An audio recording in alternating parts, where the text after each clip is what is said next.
La bonne réponse, c'est l'agave.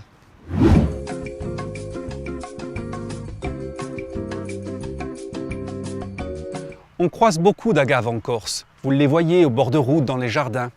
On pourrait presque croire en fait qu'elles ont l'accent insulaire, et pour autant elles viennent de loin. Ce sont toutes des Mexicaines pure souche. C'est Christophe Colomb qui, le premier, va les ramener en Europe, et on pense qu'elles sont en Corse environ depuis le XVIIe siècle.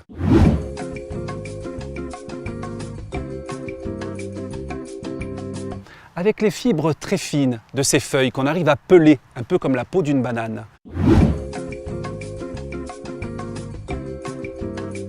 Quand vous êtes un Mexicain, depuis des générations, vous prenez ce cœur d'agave sans les feuilles, comme un gros artichaut, comme un ananas géant.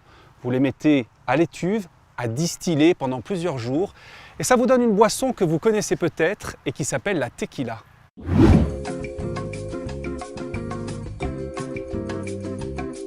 Lorsque l'agave sent qu'elle commence à fatiguer, elle va envoyer une grande hampe, un grand mât en son cœur.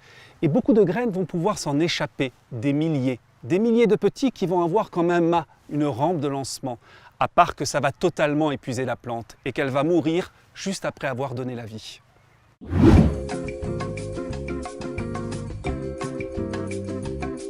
Agawe, qui en vieux maya signifie l'admirable.